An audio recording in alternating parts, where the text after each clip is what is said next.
ভক্তবৃন্দের চরণে আমার কোটি কোটি প্রণিপাত।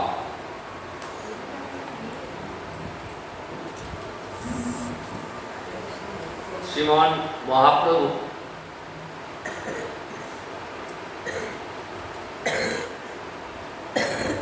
যখন পুরীধামে অবস্থান করতেন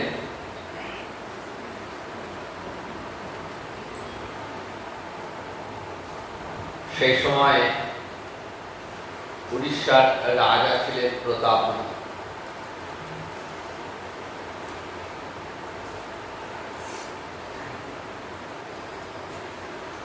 পিতা ছিলেন পুরুষোত্তম দেব এবং মাতা ছিলেন পদ্মাবতী।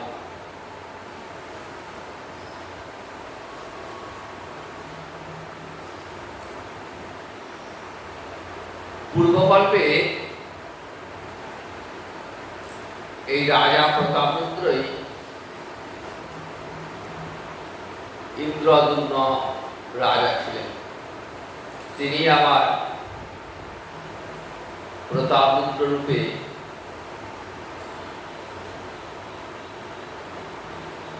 উড়িষ্যার রাজা হয়ে আসেন।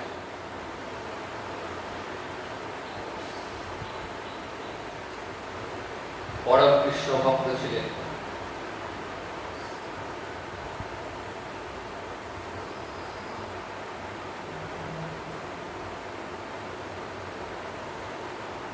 পণ্ডিত সার্বভৌমের সঙ্গে যখন মহাপ্রভু সাক্ষাৎ হয়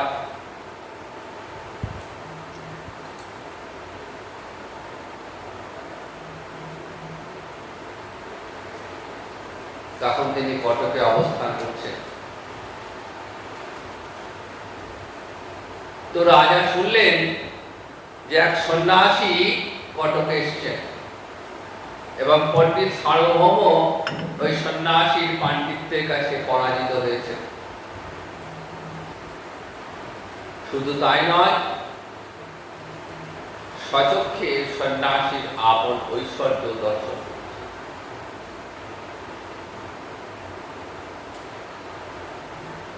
সন্ন্যাসীর কথা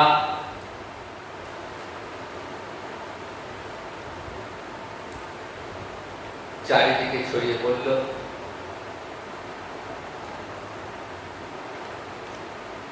রাজার অন্তরে ইচ্ছা হলো যে আমি একবার ওই সন্ন্যাসীকে দর্শন করি।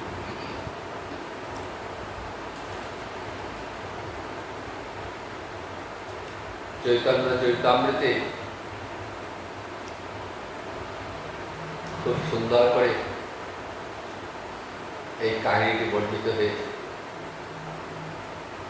প্রতাপরুদ্রের প্রতি মহাপ্রভুর কৃপা।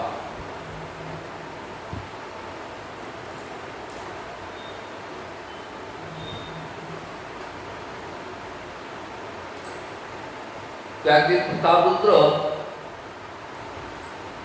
সার্বভৌমকে জিজ্ঞাসা করছেন,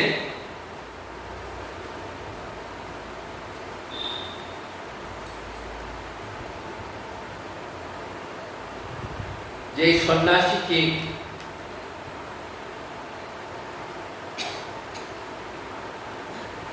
আমি এই সন্ন্যাসীর সঙ্গে একবার সাক্ষাৎ করতে চাই। তখন সার্বভৌম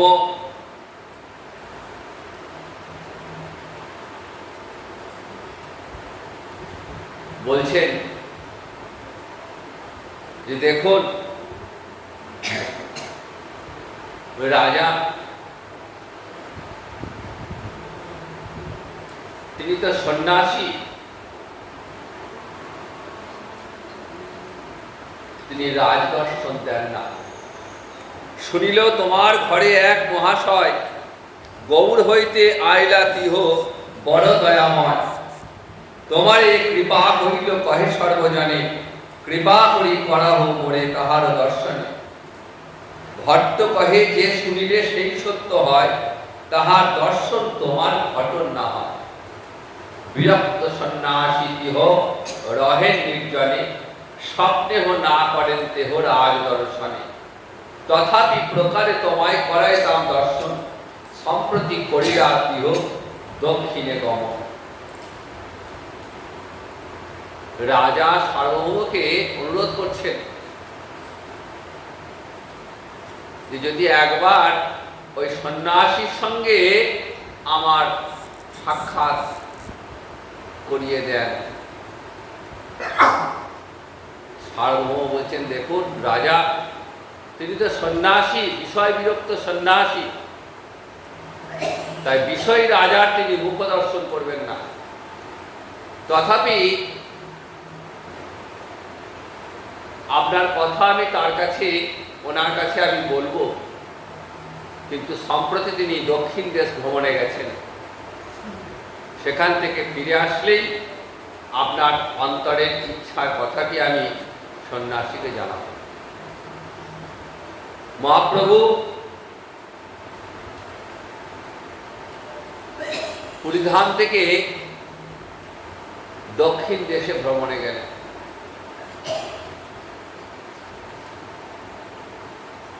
মহাপুরুষদের তীর্থ গমনের প্রয়োজন পড়ে না, তথাপি মহাপুরুষেরা তীর্থ গমন করেন। কেন করেন? আমাদের মতো বিষয়ী ব্যক্তিরা তাদের যত পাপ ওই তীর্থে গিয়ে দিয়ে আসে। তীর্থগুলি পাপে পূর্ণ হয়ে যায়, আর এই মহাপুরুষেরা তারা ওই তীর্থে গমন করে ওই পাপগুলিকে, তীর্থগুলিকে পাপ মুক্ত করে। তাই মহাপুরুষগণ মাঝে মাঝে তীর্থ গমনে যান। তো সম্প্রতি মহাপ্রভু দক্ষিণ দেশ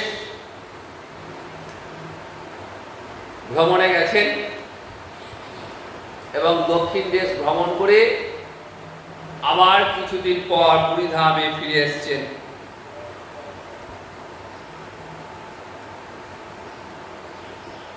একদিন মহাপ্রভু বসে আছেন, সার্বভৌম প্রভুর কাছে গেছেন।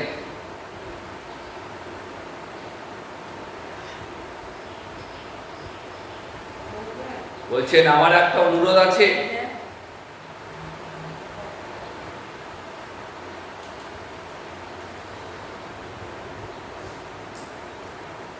কি অনুরোধ? না, উড়িষ্যার রাজা প্রতাপরুদ্র আপনার সাক্ষাৎকার।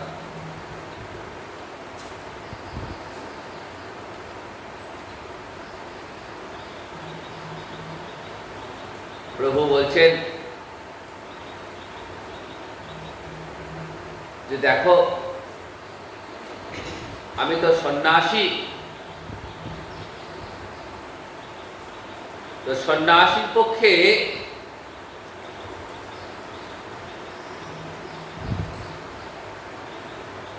বিষয়ী ব্যক্তির মুখদর্শন করতে নেই।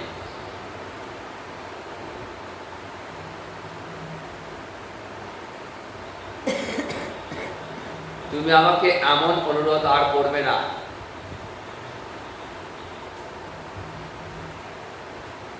মহাপ্রভু থাকতেন পুরীধামে কাশী মিশ্রের গৃহে। রাজা প্রতাপরুদ্র তার গুরুদেব কাশী মিশ্রের গৃহে মহাপ্রভু থাকার ব্যবস্থা করে দিয়েছিলেন। যেদিন কাশী মিশ্র শুনলেন যে তার গৃহে মহাপ্রভু অবস্থান করবেন, কাশী মিশ্র এবং তার পরিবারের আনন্দের সীমারও। প্রভুকে দর্শন করে বলছেন, এ তো আমার সৌভাগ্য যে আমার গৃহে আপনি অবস্থান করবেন, এর থেকে ভালো কিছু আর হয় না। কাশী মিশ্র করিলা আসি প্রভুর চরণে, গৃহ সহিত আত্মা তারে করিল সমর্পণে। প্রভুর চতুর্ভুজ মূর্তি তারে দেখাইল, আত্মসাৎ করি তারে আলিঙ্গন করিল। নির্জনে মহাপ্রভু কাশী মিশ্রকে তার চতুর্ভুজ মূর্তি দর্শন করালেন। শঙ্খচক্র গদা পদ্মধারী মূর্তি দর্শন করে কাশী মিশ্র তার দেহ গেহ সব ওই গৌরচরণে সমর্পণ করে দিয়েছেন। মহাপ্রভু তাকে আলিঙ্গন করে একান্ত আপনজন করে নিয়েছেন। আস্তে আস্তে সমস্ত ভক্ত সেখানে সে মিলিত হলেন। কাশী মিশ্র গৃহ যেন বৈকুণ্ঠপুরী হয়ে উঠল। সেখানে একদিন সার্বভৌম সুযোগ বুঝে প্রভুর কাছে নিবেদন করলেন রাজা প্রতাপরুদ্রের মনের কথা। রাজার অন্তরের ইচ্ছা, একবার আমি ওই সন্ন্যাসী কে দর্শন করব। এই কথা শুনে প্রভু বলছেন, দেখো তুমি এই অযোগ্য বচন কেন আমাকে বললে? তোমার এই অনুরোধ আমি রাখতে পারব। সন্ন্যাসী বিরক্ত আমার রাজ দর্শন, স্ত্রী দর্শন, এই দুই বিষের ভক্ষণ। আমি তো সন্ন্যাসী, তাই আমার পক্ষে রাজ দর্শন বা স্ত্রী দর্শন নিষিদ্ধ। সন্ন্যাসীরা বিষয় ব্যক্তির সংস্পর্শে থাকেন না এবং তারা কখনো নারীর মুখ দর্শন করেন না। বলছেন আমার কাছে বিষ পানের তুল্য, এতে পারমার্থিক জগৎ থেকে আমার পতন হয়ে যাবে। দেখো সার্বভৌম, তুমি একজন শাস্ত্রজ্ঞ পণ্ডিত, শাস্ত্র তোমার জানা, তুমি তো জানো বিষয় ব্যক্তি বা স্ত্রীলোকে মূর্তি বা প্রতিমাও সন্ন্যাসীদের দেখতে নেই। কোন নারী মূর্তি বা নারী প্রতিমা সন্ন্যাসীদের দর্শন করা নিষিদ্ধ, কারণ তাতে চিত্তের বিকার জন্মাতে পারে। সার্বভৌম বলছেন, প্রভু ঠিকই বলেছেন, এটা আমি জানি, কিন্তু প্রতাপরুদ্র রাজা হল জগন্নাথের পরম ভক্ত। সন্ন্যাসী বলছেন, মহাপ্রভু বলছেন, আমি জানি প্রতাপরুদ্র জগন্নাথের সেবক, পরম কৃষ্ণ ভক্ত, আমি জানি, কিন্তু ওই যে তার নামের আগে রাজা নামটা যুক্ত হয়েছে, ওই এক রাজা নামের জন্যেই আমি তার সঙ্গে সাক্ষাৎকার করতে পারব। শুধু তাই নয়, এরপর তুমি আমাকে এমন অনুরোধ করবে না, আর যদি করেছো তাহলে কিন্তু আমি পুরী ত্যাগ করে চলে যাব। সার্বভৌম ভয়ে আর দ্বিতীয়বার বললেন। কিছুদিন পর প্রতাপরুদ্র সার্বভৌম মারফত আবার জানতে চেয়েছেন যে কি বললেন। উত্তরে সার্বভৌম জানালেন যে প্রভু বলেছেন তিনি রাজ দর্শন করবেন না, আর এমন অনুরোধ করলে তিনি নীলাচল ত্যাগ করে চলে যাবেন।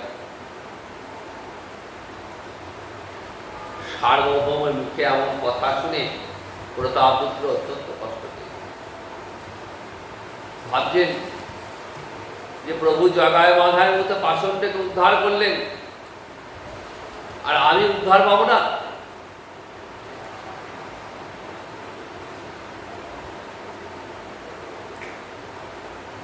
অন্তরে খুব ব্যথা পেয়েছেন।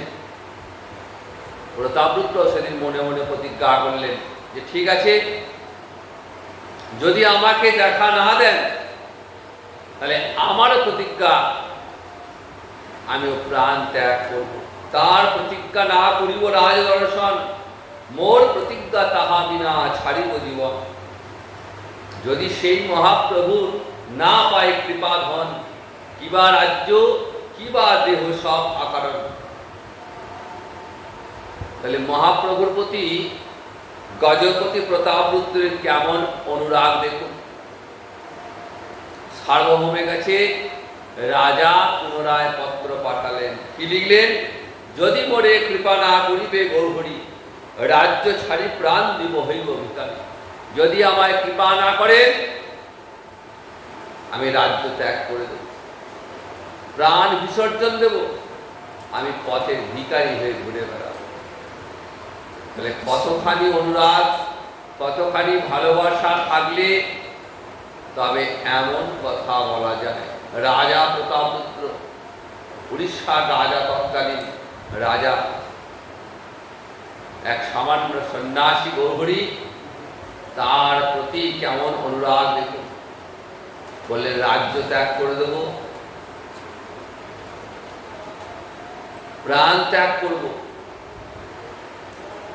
রাস্তার ভিখারি হয়ে ঘুরে বেড়াবো, যদি প্রভু আমায় কৃপা না করেন।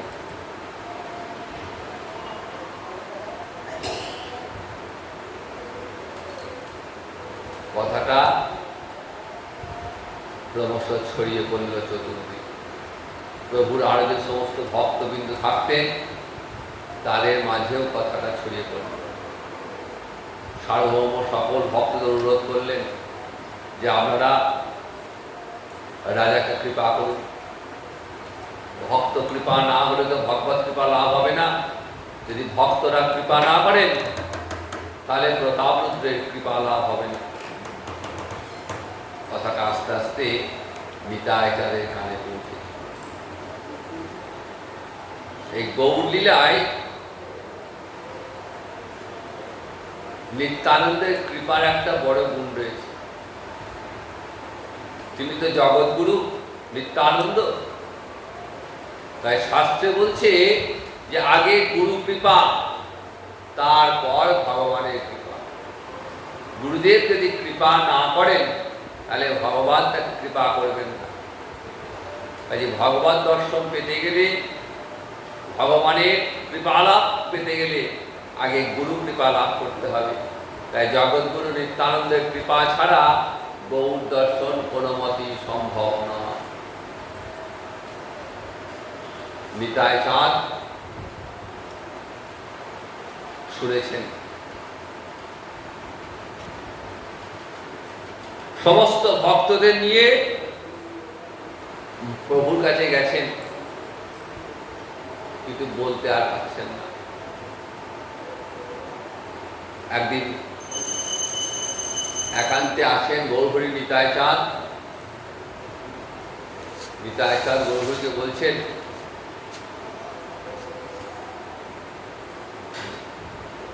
যে একটা কথা বলি, যদি আমাকে অভয় দাও প্রভু। গৌরহরি তো বুঝতেই পারছেন নিতাই চাঁদ কি বলবেন।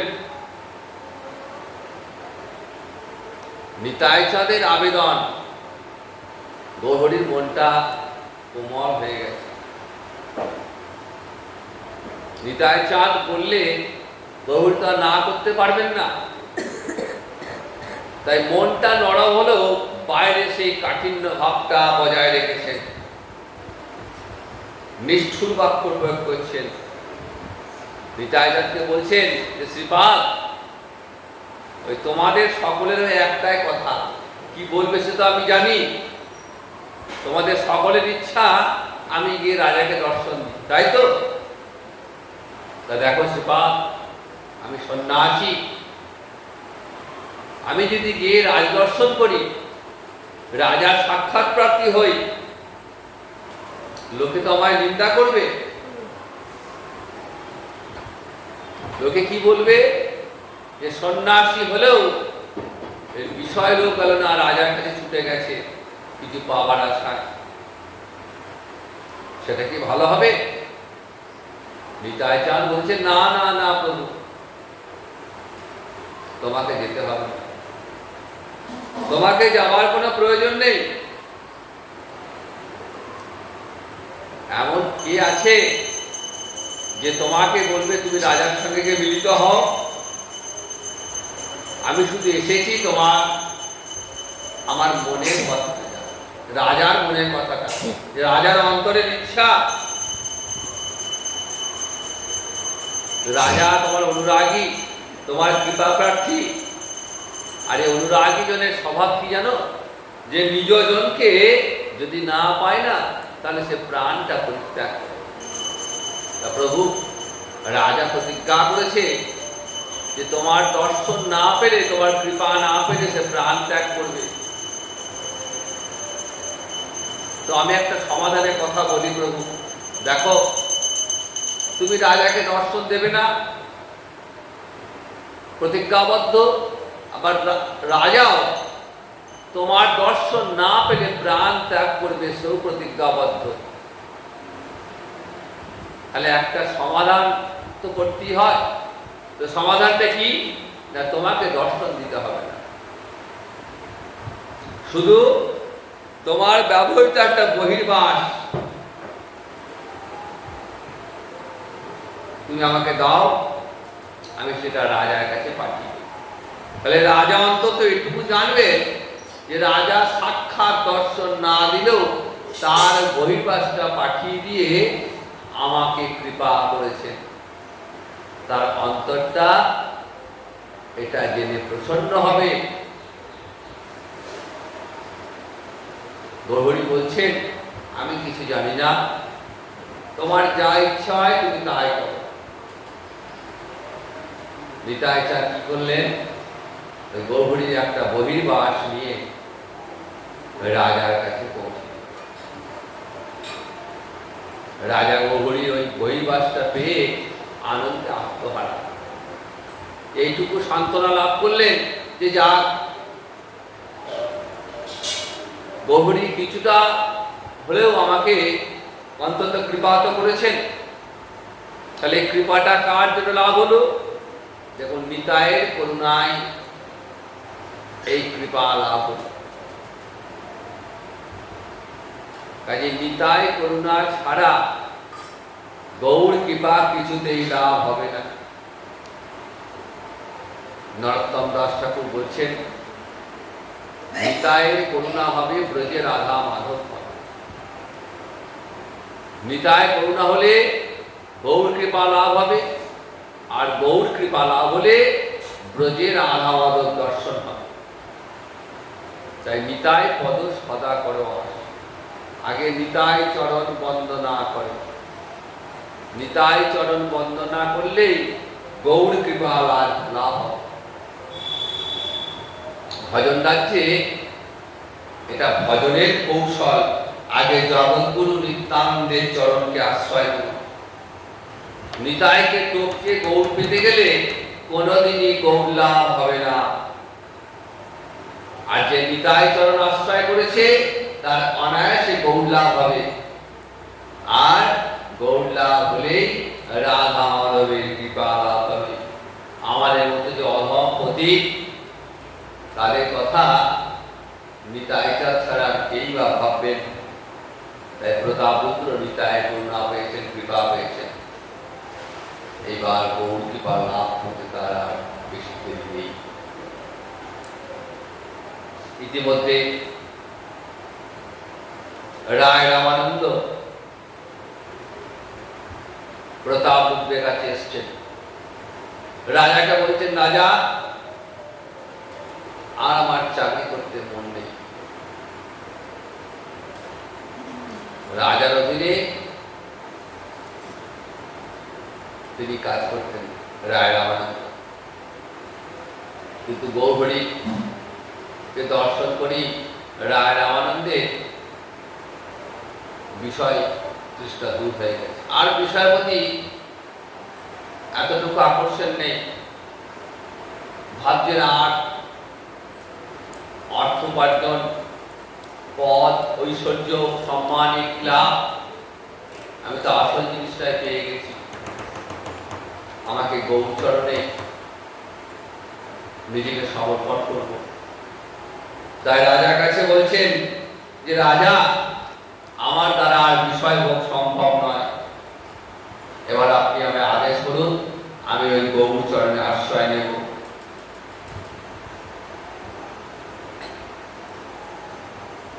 রাজা রায় রামানন্দকে আলিঙ্গন করে জড়িয়ে ধরেছেন, বলছেন, রায়, তুমি নিশ্চিন্ত হয়ে প্রভুর সেবা করো। তোমাকে আমার অধীনে আর চাকরি করতে হবে না, কিন্তু তুমি যে বেতনটা পেতে, আমি সেই বেতনটা তোমায় মাসে মাসে পাঠিয়ে দেব। তুমি নিশ্চিন্তে গিয়ে প্রভুর চরণে আশ্রয় নাও, ভজন সাধন করো। আমি বেতনও পাঠিয়ে দেবো, কিন্তু আমার একটা অনুরোধ, যে প্রভুর কাছে গিয়ে আমার কথাটা একটু বলুন, যে তিনি যেন আমাকে কৃপা করে একবার দর্শন দেন, আমার হয়ে একটু জানিও, অনুরোধ করো। রায় রামানন্দ পুরীতে এসেছেন, এসে গৌর দর্শনের লালসায় আগে জগন্নাথের মন্দিরে গেলেন না, আগে যেখানে গৌরহরি থাকেন সেই কাশী মিশ্রের ভবনে গিয়ে গৌরহরির কাছে উঠেছেন। গৌরহরি রায় রামানন্দকে দেখেই আনন্দে আপ্লুত হয়ে গেছে। একদিন নির্জনে রায় রামানন্দ প্রভুর কাছে বসে আছে, দেখলেন এই সুযোগ, প্রভুর কাছে রায় রামানন্দ নিবেদন করলেন রাজা কথা কি, যে প্রভু, রাজার অন্তরে ইচ্ছা একবার তোমার দর্শন লাভ করা। প্রভু রামদাসকে এক কথা বললেন, কি বললেন? দেখো, তুমি পণ্ডিত, তুমি বিদ্বান, বুদ্ধিমান, লোক ব্যবহারে তুমি নিপুণ, তুমি নিজে একবার বিচার করে দেখো তো, সন্ন্যাসী সন্ন্যাসী কি বিষয় রাজার সঙ্গ করা উচিত? সন্ন্যাসী যদি বিষয় রাজার সঙ্গ করে, তবে তার দুকুল নাশ হয়ে যায়, ইহকাল পরকাল তার দুকুলই নাশ হয়ে যাবে। এই জগতে সকলে উপহাস করবে, নিন্দা করবে, কি বলবে? যে দেখো দেখো সন্ন্যাসী হয়েছে, এখনো বিষয়ের প্রতি আসক্তি গেল না। তাহলে এই জগতে লোকে উপহাস করবে, সন্ন্যাসী ঠাট্টা করবে, আবার পরকালে যে ঊর্ধ্বগতি, সে ঊর্ধ্বগতি পাওয়ার পথটা রুদ্ধ হয়ে যাবে। রায় রামানন্দ বলছে, প্রভু এমন কথা কেন বলছো? তুমি তো নিজে স্বতন্ত্র, তুমি স্বাধীন, তুমি তো স্বয়ং ভগবান, তুমি তো কারো পরাধীন নও, তোমার আবার কিসের ভয়? প্রভু নিজেকে সংবরণ করে বলছে, না না না, আমি তো সামান্য একজন সন্ন্যাসী, দেখো আশ্রম ধর্মে আমি সন্ন্যাসী। কেমন করে মহাপ্রভু নিজের পরিচয় লুকাচ্ছেন দেখেন। তিনি স্বয়ং ভগবান, স্বয়ং কৃষ্ণচন্দ্র, যে বৃন্দাবনে কৃষ্ণই আজ কৃষ্ণ চৈতন্য হয়ে জীবকে নাম প্রেম দেবার জন্য এসেছেন, কিন্তু নিজের পরিচয় লুকিয়েছেন। কি বলছেন? যে আমি একজন অতি সাধারণ মানুষ, আশ্রম ধর্মে আমি একজন সন্ন্যাসী।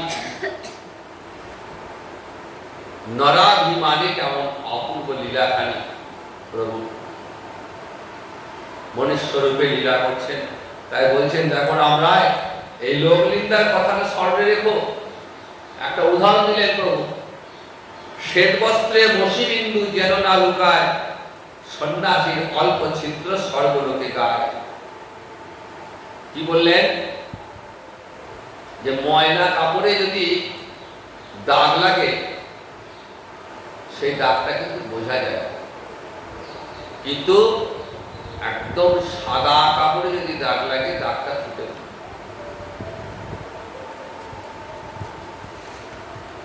বিষয় লোকে দোষ ত্রুটিগুলি লোকে চোখে পড়ে না।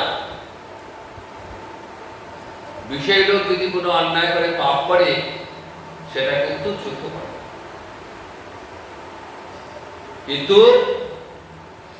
আমি বিষয় বিরক্ত সন্ন্যাসী, আমার সামান্য দোষ লোকে বড় করে দেখবে। রামরায় বলছেন, তুমি তো পতিত পাবন, পতিত জনকে উদ্ধার করবার জন্যই তো তোমার এই অবতার প্রভু। কত পাপীকে উদ্ধার করেছো, জগায় মাধায় কত পাপী উদ্ধার হয়ে গেছে। আর রাজা প্রতাপরুদ্র তোমার পরম ভক্ত, জগন্নাথের সেবক, তুমি তাকে কৃপা করবে না? প্রভু আবার বললেন, দেখো রামরায়, এক কলসি দুধে যদি এক ফোঁটা সুরা পড়ে যায়, সুরা মানে মদ, এক কলসি দুধে যদি একটু সুরা পড়ে যায় তাহলে সেটা অসাধু হয়ে গেল, সেটা অপবিত্র হয়ে গেল, সেটা কোনো সাধুজনেরা স্পর্শ করে না। আমি জানি প্রতাপরুদ্র সমস্ত গুণে গুণী, জগন্নাথের সেবক, কৃষ্ণ ভক্ত, আমি সব জানি, কিন্তু ওই যে এক ফোঁটা সুরার মতো তার নামের আগে রাজা নামটি রয়েছে। ওই রাজা একটা নাম, ওই তার জন্যই তার সমস্ত গুণ মলিন হয়ে গেছে। আর ওই রাজা নামটার জন্যই আমি তার সঙ্গে মিলিত হতে পারছি।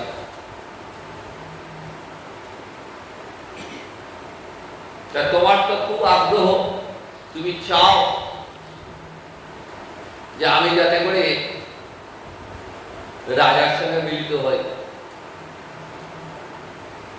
তো রাজার সঙ্গে সরাসরি সাক্ষাৎ করা আমার পক্ষে সম্ভব নয়।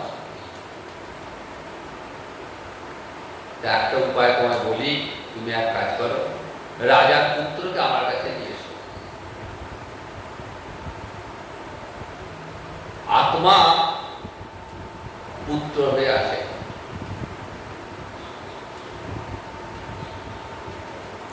কাজে পুত্র কৃপা পেলে পুত্রকে দর্শন দিলে রাজারও দর্শন হবে। তুমি রাজার পুত্রকে আমার কাছে কালকে নিয়ে এসো।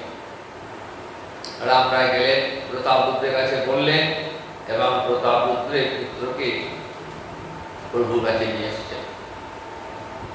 শ্যামবর্ণ, বয়সে কিশোর, দীর্ঘ চঞ্চল নয়ন, অঙ্গে পীত বসন, আর রাজা ছেলে তো দেহে নানাবিধ অলঙ্কার পরে রয়েছেন। প্রভুর কাছে যে এসে দাঁড়িয়েছেন, ছেলেটিকে দেখে প্রভুর অন্তরে কৃষ্ণ স্মৃতি উদিত হয়ে গেছে।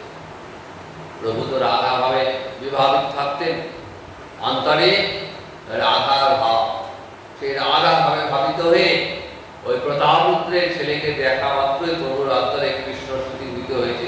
তিনি যেন কৃষ্ণ দর্শন করছেন, পুত্রকে জড়িয়ে ধরেছেন, আলিঙ্গন করছেন, বলছেন এই পুত্রকে দর্শন করে আমি আজ কৃতার্থ হলাম। আর প্রভুর অঙ্গের স্পর্শে রাজপুত্রের প্রেমাবেশ হয়ে গেল। যেই জড়িয়ে ধরেছেন ছেলেকে না, ধরা মাত্র এই ছেলের অন্তরে প্রেমাবেশের সৃষ্টি হয়েছে। হা কৃষ্ণ বলে নয়ন জলে ভাসতে ভাসতে নৃত্য করতে লাগলেন। দীর্ঘক্ষণ প্রভু ওই রাজা পুত্রকে সঙ্গে নৃত্য করছেন। এক সময় বিরত হলেন নৃত্য থেকে এবং প্রভুর কাছ থেকে বিদায় নিলেন। প্রভু বললেন, রাজপুত্রকে দেখো, তুমি প্রতিদিন আমার সঙ্গে এসে মিলিত হবে। সেই থেকে ওই রাজার পুত্র প্রতিদিন প্রভুর কাছে এসে মিলিত হতেন। আর রাজা প্রতাপরুদ্র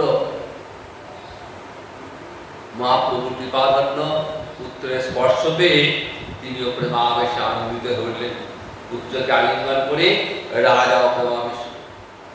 রাজার অন্তরে মনে হচ্ছে যে তিনি সাক্ষাৎ মহাপ্রভুর দর্শন পেয়েছেন, কারণ পুত্রকে স্পর্শ করেছে প্রভু, আর সেই স্পর্শ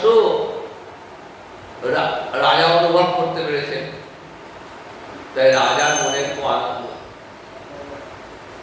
এইভাবে কিছুদিন যাওয়ার পর পুরীধামে রথযাত্রা অনুষ্ঠিত হয়। জগন্নাথ, বলভদ্র, সুভদ্রাকে তিনটি রথে চড়িয়ে ভক্তগণ, সেবকগণ গুন্ডিচার মন্দিরে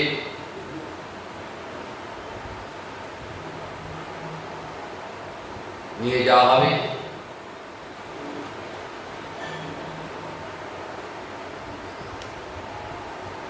রথের দিন সকাল সকাল প্রভু স্নান সেরে ভক্তবৃন্দকে সঙ্গে নিয়ে রথের সামনে এসে সাত সম্প্রদায়ে বিভক্ত হয়ে জগন্নাথকে দর্শন করতে করতে, নৃত্য করতে করতে যায়। প্রেমাবেশে নৃত্য করছেন। সেই নৃত্য করতে করতে মাটিতে গড়াগড়ি আছে, মূর্ছা যাচ্ছে। গোটা ভারতবর্ষে অগণিত মানুষ রথের পূর্বে প্রভুর নৃত্য দর্শন করবার জন্য রথের আগে পুরীধামে হাজির হয়ে যেতেন। রাস্তা দুধারে ভক্তবৃন্দ দাঁড়িয়ে, আর উড়িষ্যার রাজা প্রতাপরুদ্র তিনিও মহাপ্রভু নৃত্য দর্শন করে দাঁড়িয়েছেন। এমন সময় প্রভু নৃত্য করতে করতে প্রতাপরুদ্রের গায়ে পড়ে গেছে মূর্ছা লাগা। প্রতাপরুদ্র সঙ্গে সঙ্গে তুলে তুলে ধরেছে। যে জ্ঞান ফিরে এসছে, দেখছেন আমি রাজার বলে, সঙ্গে সঙ্গে ছি ছি ছি ছি একটু বলল, রাজার স্পর্শ লাগলাম এই বলে সরে গেলেন। প্রতাপরুদ্র অন্তরে খুব দুঃখ পেলেন যে রাজা আমাকে এমন প্রভু আমাকে এমন ঘৃণা করেন যে আমার স্পর্শ পেয়ে রাজা এমন কথা বললেন। কাশী মিশ্রের কাছে জানালেন কথাটা। কাশী মিশ্র বলছেন, দেখো প্রভুর কৃপা তোমার লাভ হয়ে গেছে, প্রভুর অঙ্গ স্পর্শ তুমি পেয়েছো মানে প্রভু তোমায় কৃপা করেছেন। যারে কৃপা হয় তারে চিনিতে সে নারী, চিনিতে সে পারে। কৃপা বিনু ব্রহ্মাদিকে চিনিতে না পারে। আর তোমার চিন্তার কারণ নেই, বাইরে তিনি কৃপা করলেন না। প্রভু মুখে অমন কথা বললেও অন্তরে তিনি কৃপা করেছেন। কেন করেছেন? না, জগন্নাথের রথ যে পথ দিয়ে যায় সেই পথে আগে আগে প্রতাপরুদ্র সোনার ঝাঁটা হাতে নিয়ে পরিষ্কার করছেন।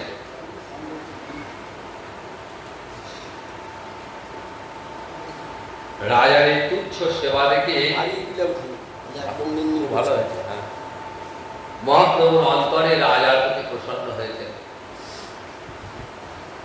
সোনার ঝাঁটা নিয়ে জগন্নাথ যে পথ দিয়ে যাবেন সেই পথটাকে নিজ হাতে মার্জনা করছেন উড়িষ্যার রাজা প্রতাপরুদ্র নিজে। এটা মহাপ্রভু সচক্ষে দেখেছেন। দেখেই প্রভুর অন্তরে পরিবর্তন হয়ে গেছে, রাজার অন্তরের দৃঢ়তা দেখে। তাই প্রভু ইচ্ছা করে প্রতাপরুদ্রকে ওইভাবে কৃপা করলেন, কিন্তু বাইরে লোক দেখানোর জন্য তিনি বললেন ছি ছি ছি ছি ছি, বিষয়ী রাজার স্পর্শ করলাম। কিন্তু আসলে তিনি কৃপা করেছেন। তাই কবিরাজ গোস্বামী পাল বলছেন, সাক্ষাৎ দেখা না দেন পরোক্ষে এত দয়া, কে বুঝিতে পারে এই চৈতন্যের মায়া। কৃপা তো করবেনই প্রতাপরুদ্রকে, মহাপ্রভু তো কৃপা করবেনই, কারণ প্রতাপরুদ্র তার জন্ম জন্মান্তরের পরিকর। কিন্তু কৃপাটা কেমন করে করবেন? জগৎকে শিক্ষা দান করবেন, জগৎকে দেখাবেন। কি দেখাবেন?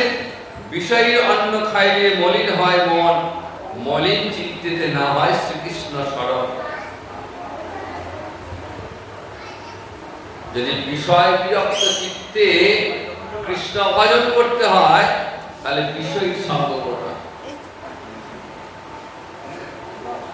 প্রভুর কেমন শিক্ষা দেখুন, বললেন যদি বিষয় বিরক্ত চিত্তে যদি কৃষ্ণ ভজন করতে হয় তাহলে বিষয়ীর সঙ্গ করো না।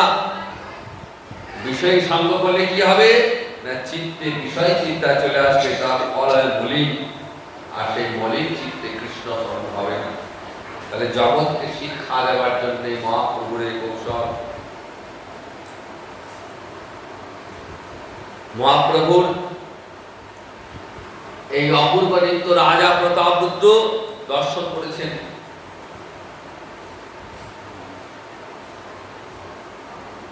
প্রতাপরুদ্রের প্রতি অন্তরে প্রসন্ন, তথাপি নিজের ভক্তগণকে সাবধান করলেন যে দেখো, বিষয় বিরক্ত হয়ে যদি কৃষ্ণ ভজন করতে হয় না তাহলে বিষয়ের সঙ্গ করলে হবে না। তাই প্রতাপরুদ্র যখন এই কথা বললেন, প্রতাপরুদ্র কাশী বিশ্বকে বলেছেন। কাশী বিশ্ব বললেন, কোনো চিন্তা করো না, প্রভু তোমার প্রতি প্রসন্ন, কৃপা হয়েছে, শীঘ্রই তুমি তার কৃপা লাভ করবে। এই রথ এক সময় বলগণ্ডী নামক স্থানে এসে বিশ্রাম নেয়।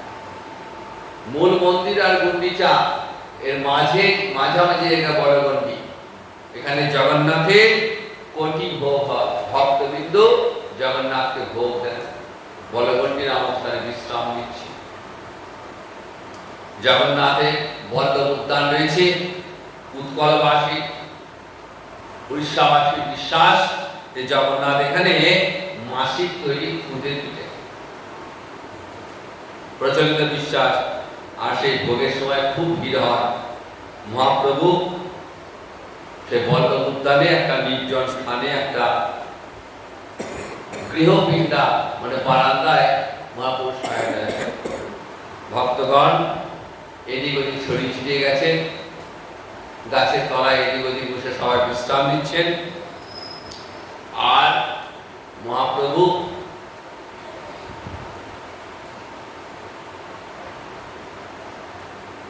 চোখ দুটি মুদ্রিত করে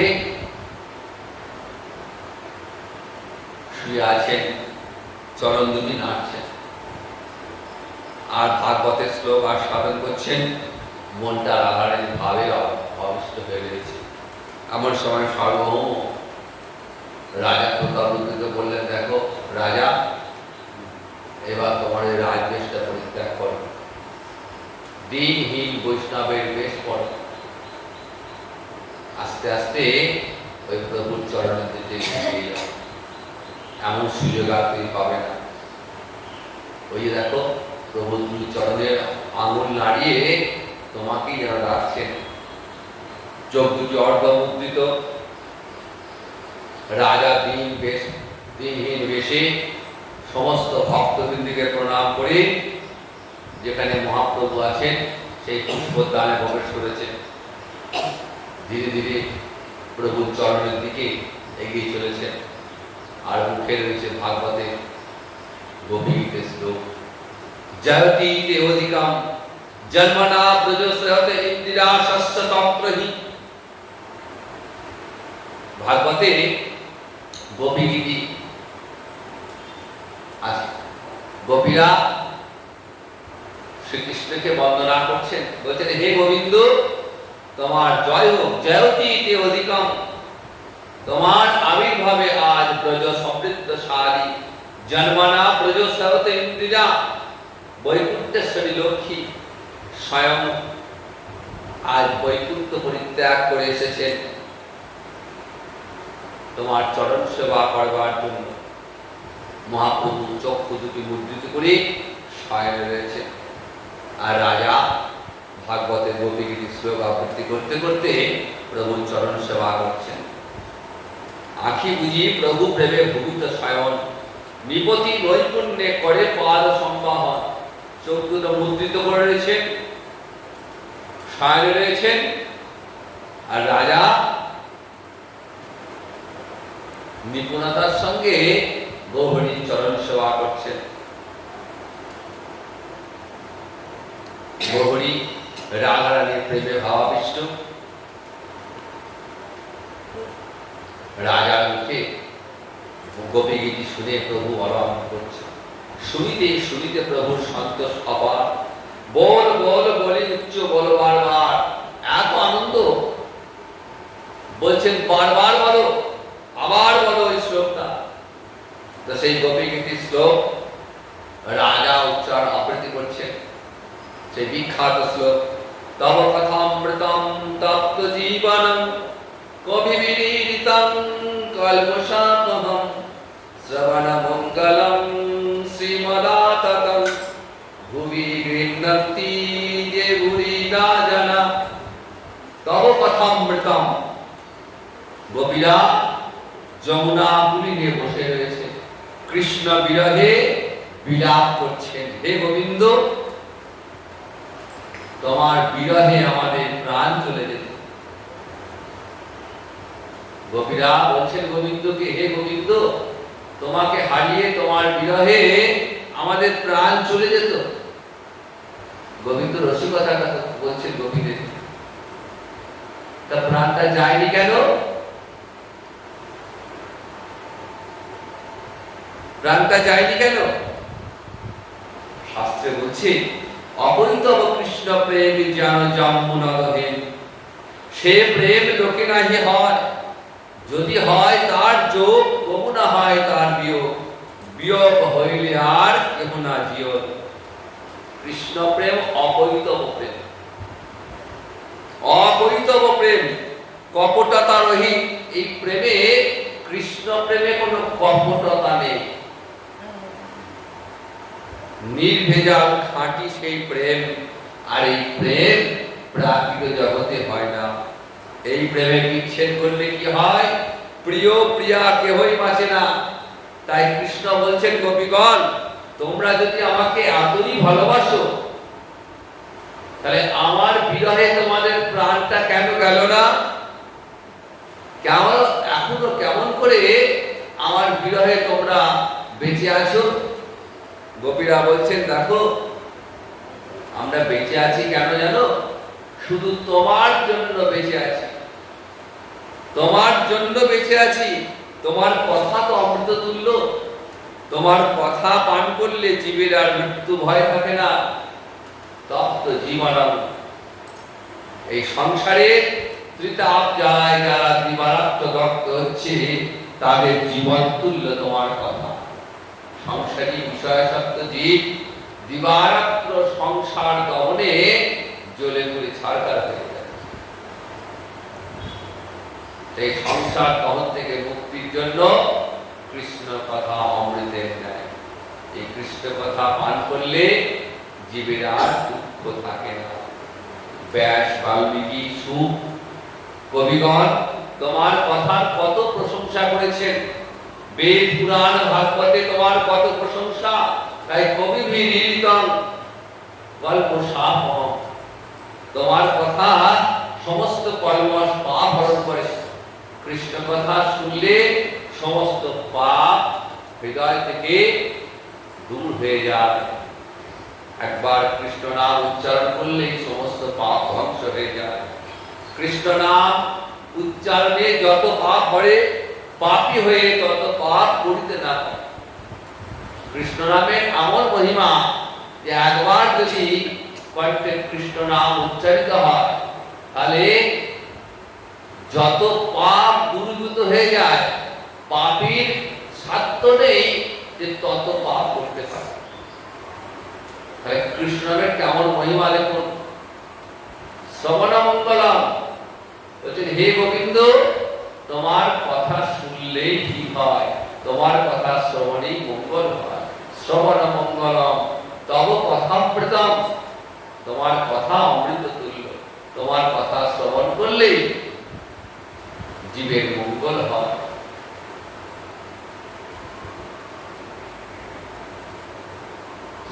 শ্রীমৎ অর্থাৎ তোমার যেখানে কথা, সেখানে শ্রী অর্থাৎ লক্ষ্মী দেবী বিরাজ করেন।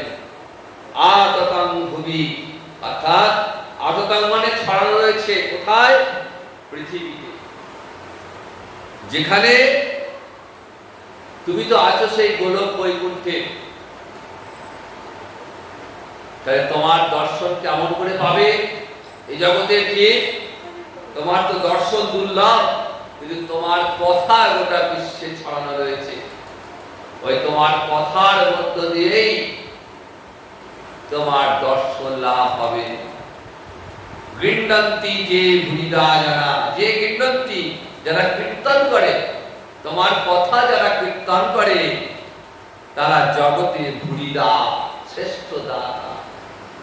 যারা কৃষ্ণ কথা, কৃষ্ণ গুণ কীর্তন করে, তাদের মতো দাতা জগতে আর নেই। তারা জগতে শ্রেষ্ঠ দাতা, ভুলিদা। যারা জগতে হরিকথা প্রচার করেন, যারা হরিগুণ কীর্তন করেন, তাদের মতো দাতা পৃথিবীতে আর নেই। এই শ্লোকটি যেই আবৃত্তি করেছেন, মহাপ্রভু সঙ্গে সঙ্গে ভুলিদা ভুলিদা ভুলিদা করে চিৎকার করেছেন। বলছেন আবার বলো, আবার এই শ্লোকটা বলো। আর প্রভু থাকতে পারলেন না, শুয়েছিলেন, উঠে রাজাকে জড়িয়ে ধরেছেন। কি বলছেন? তুমি মোরে বহু দিলে অমূল্য রতন, মোর কিছু দিতে নাহি দিলে আলিঙ্গন। তুমি আমাকে এমন কথা শোনালে অমূল্য রতন। আর প্রভু থাকতে পারলেন না। প্রতাপপুত্রের এমন আহ্বান, প্রভু আর থাকতে পারলেন না, জড়িয়ে ধরেছেন প্রতাপপুত্রকে। ভক্ত ভগবানের মিলন, ভক্ত কাঁদছেন, ভগবান কাঁদছেন, উভয়ের দুনয়নে জলধারা।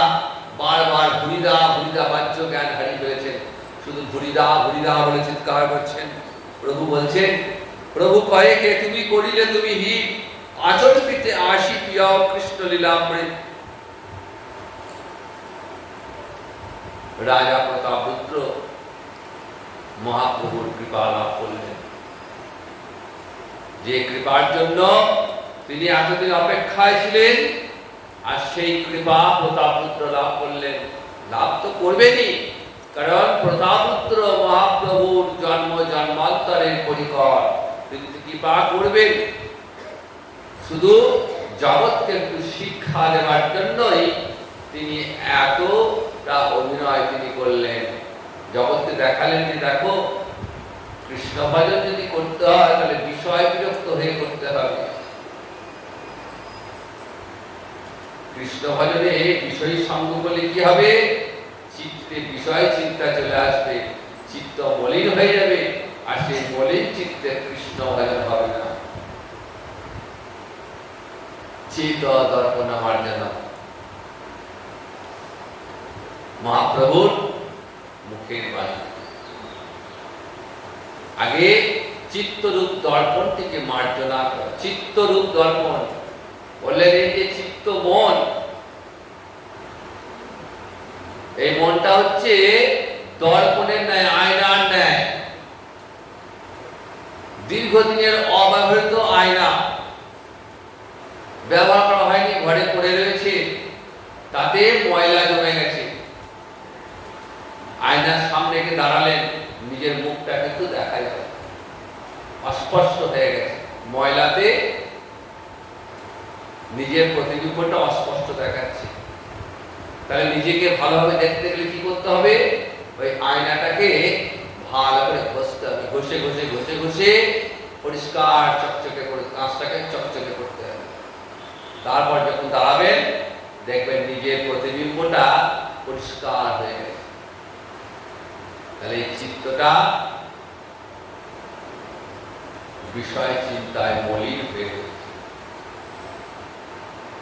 এই চিত্তে কোটি কোটি জন্মের কামনা বাসনা রয়েছে,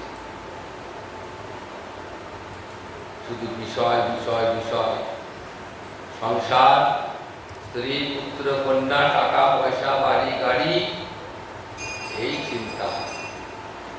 তাহলে এই চিন্তা থেকে চিত্তটাকে পরিষ্কার করতে হবে, এই চিন্তা থেকে নিজেকে দূরে সরিয়ে আনতে হবে। কেমন করে আনতে হবে? মার্জনা করতে হবে। কি দিয়ে? কৃষ্ণ কথা দিয়ে মার্জনা। চিত্তে হরিনাম উচ্চারিত হবে। হরে কৃষ্ণ কৃষ্ণ কৃষ্ণ হরে হরে, হরে রাম রাম রাম হরে হরে, ভজ নিতাই গৌর রাধেশ্যাম, জপ হরে কৃষ্ণ হরে রাম।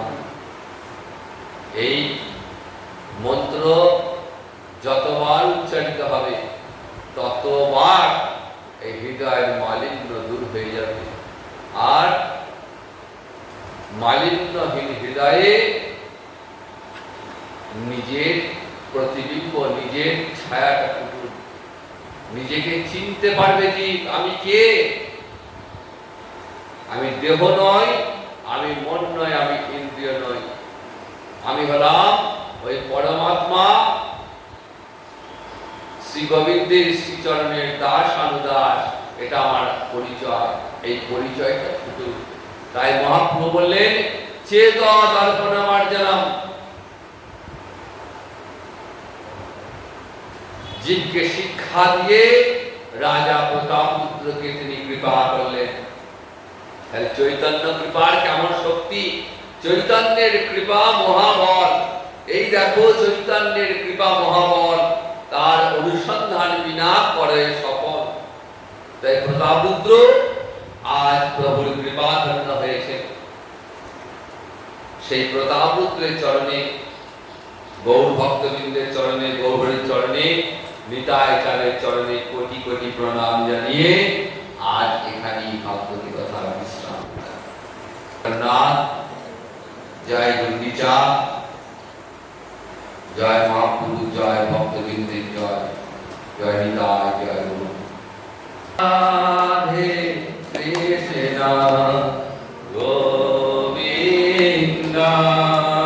জয় জয় রাধে,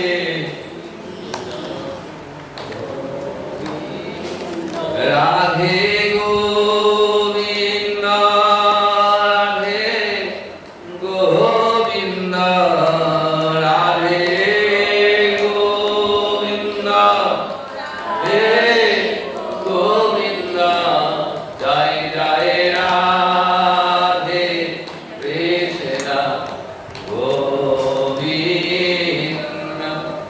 জয় জয় শ্যাম সুন্দর মদন মোহন বৃন্দাবন চন্দ্র, জয় জয় শ্যাম সুন্দর,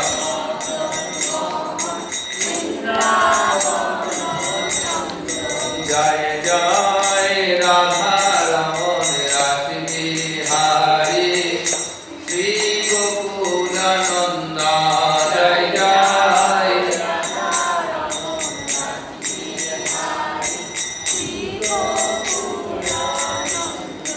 জয় জয় রাধা কান্ত রাধা বিনোদ, জয় রাধে গোবিন্দ, জয় জয়,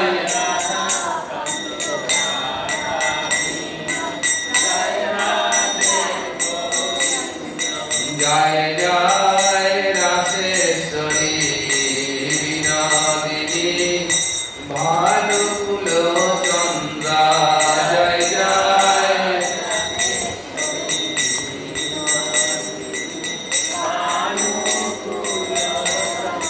জয় জয় ললিতা বিশাখায়াদি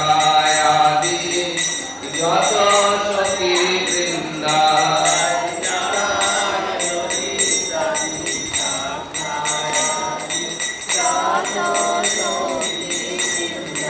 জয় জয় শ্রী রূপমঞ্জরি রতি মঞ্জরি আলঙ্কা, জয় জয়,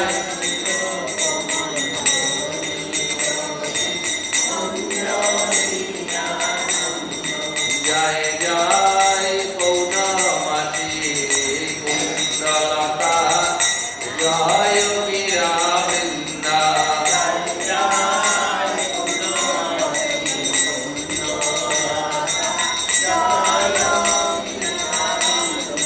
জয় জয় কৃপা করি দেহা যুগল চরণার বৃন্দ,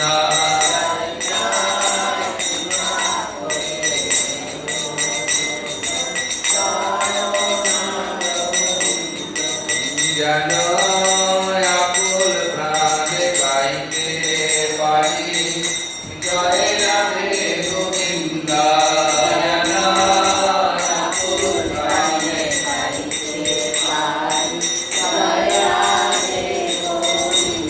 জয় রাধে রাধে গোবিন্দ, জয় রাধে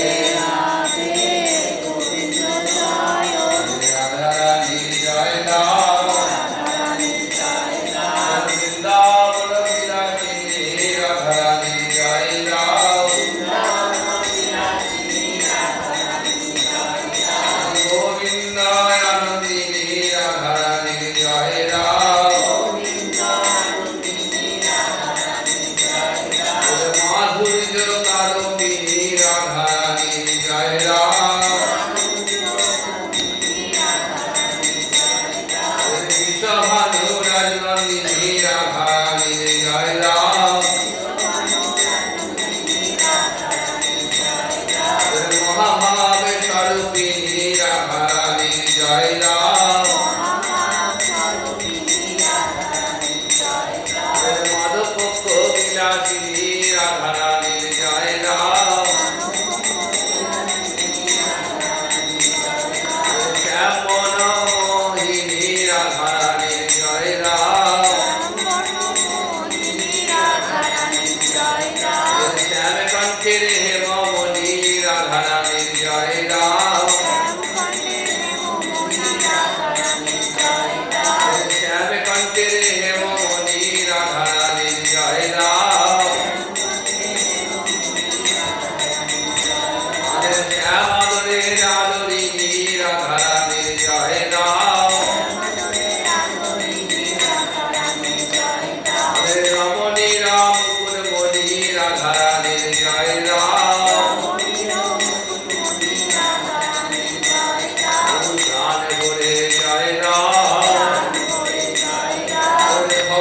রাজা